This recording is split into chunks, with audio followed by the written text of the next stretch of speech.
Is Teyvat dying, my friends? I'm gonna answer it right here and now, and the answer is no. But everything around the world of Teyvat is. The universe itself is dying, and the sole reason Teyvat isn't dust yet is because of it. Imagine, if you will, a force so ancient and powerful that the very fabric of reality trembles at its presence. The skies darken, the earth quakes, and an overwhelming aura of dread and reverence fills the air. This entity is not just a guardian, but a relentless overseer, a celestial warden whose gaze pierces through the veil of time and space. What would you call this entity, God?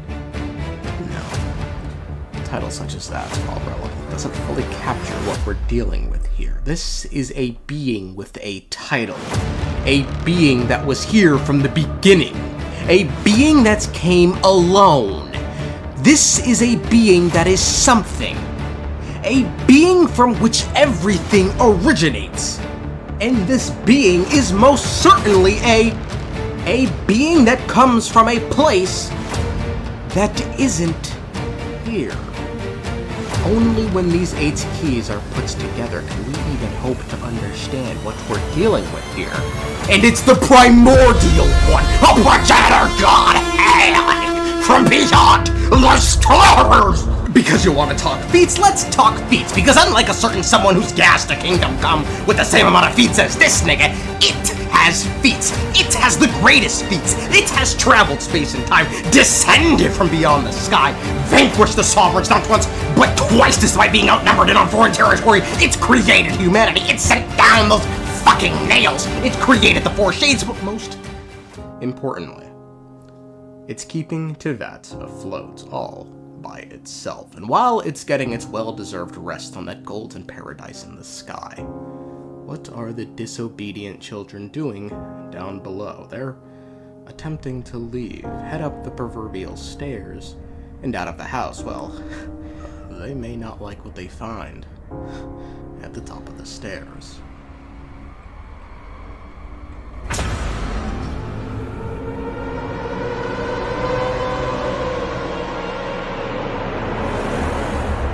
What am I talking about, though? The cosmos is dying. Teyvat could be dead, and the Winged One is the reason it isn't, huh? Yes, my friends, it's all true. Everything I just said is true. This most recent patch gave us the Imaginarium Theater, and with it, some Hexenzirkel lore in the form of the Little Witch and the Undying Flame. In it, we were introduced to the newest member of the Hexenzirkel, the Wandering Witch Octavia, a witch who had her homeland destroyed. So now, she wanders different planets, and is so rarely on Teyvat, they don't keep her seat at the table.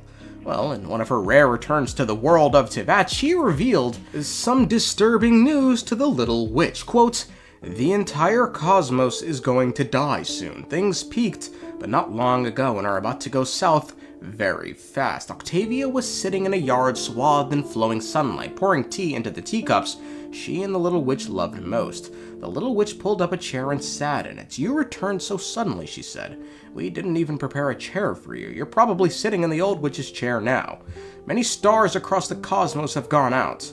I do not know how much time is left," Octavia said, "so I wanted to come back to see you. As we can see, my brothers and sisters, the situation is this dire. Stars losing their lights across the universe, the cosmos itself dying. So how then does Teyvat continue to not only exist but thrive when faced with the edge of oblivion? The answer is simple.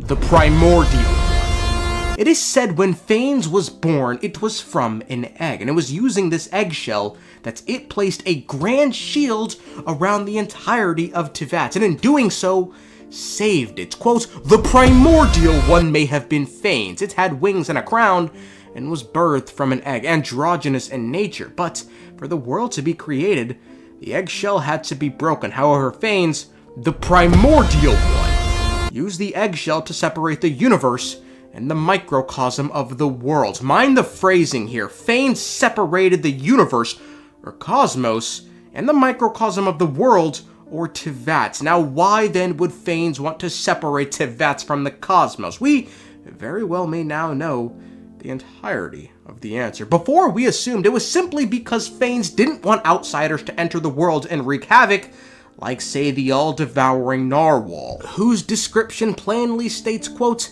a mysterious and gargantuan creature from another world. Poets often liken the starry sky to the ocean. They've seen or dreamt of countless bioluminescent plankton floating on a moonless sea, resembling a galaxy, or the moonlight ripped apart by waves on the sea's surface like shimmering stars.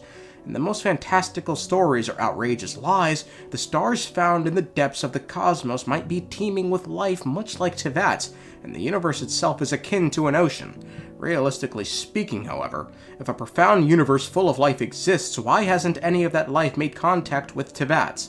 Maybe the universe has been constantly trying to infiltrate Teyvat, or maybe a higher power created borders to protect this world. Now we know the eggshell's purpose is multifaceted, because not only does it keep away these threats, these hostile, nasty threats, but it also keeps Teyvat separate from a dying universe. So if that barrier comes under threat and falters, it could very well be the end of Teyvat. We've often wondered which side the Hexenzirkel will take in the upcoming conflict, but what if they've already decided? Alice? Has anyone seen Alice? Alice? Where is Alice? The Elder of the Hexenzirkel has been away working on something for the last few years. Do we remember what she's doing, my friends? Quote, Klee's mother changed its color scheme to be more amenable to that of their family, which resulted in its current form. She returned home briefly, leaving this wind glider behind before leaving once again. Teyvat's borders have grown fragile these past 2 years.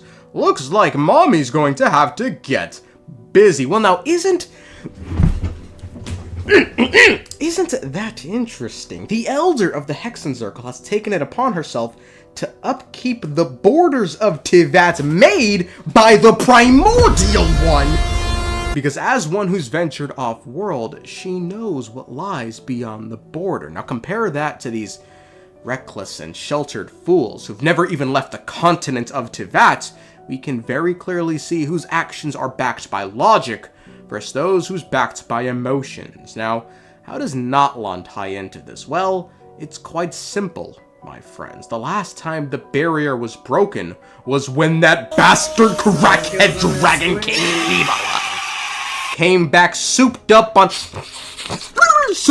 on forbidden knowledge, otherwise known as crack for dragons. And the Staff of Scarlet Sands, Son of the Sky, my nigga God King Deseret recalls, quote, in the original world, the barriers were torn down, and the dark poison had penetrated the earth. To heal that fragile, sad, and imperfect world, the spikes descended and pierced through the earth's crust. And just to clear things up, according to Nabu Malikata, these invaders came from beyond the heavens. Quote, but in time, invaders descended from beyond the firmament, bringing with them destruction, overturning rivers, spreading plagues. Now, I fully believe this to be the second who came, who I also believe to be the evil dragon Nibelung. Now, who helped to defeat this evil dragon? Quote, the middle circle is the cycle of Natlantean, symbolizing the triumph over the evil dragon, a metaphor for humanity's victory over nature, as well as the beasts within themselves. Now, given Remuria's root cycle was about the original sin and baptism, and Fontaine's Archon quest was dealing with the ramifications and fallouts of that, we can similarly fully expect Natlan to deal with the fallout of Nibelung and the barriers being torn down when it arrived all that time ago. I'm assuming, similar to how Remuria preceded Fontaine, Natlantean is probably some old nation that preceded Natlan. They were the ones who were there when Nibelung arrived. They were the ones who were there when the barriers were torn down, and they were the ones who were there who were fighting. Well, that's it, man. If I've said it once, I've said it 100 times. Run from it, dread it. Our beloved sustainer of heavenly principles was right. The arrogation of mankind ends now.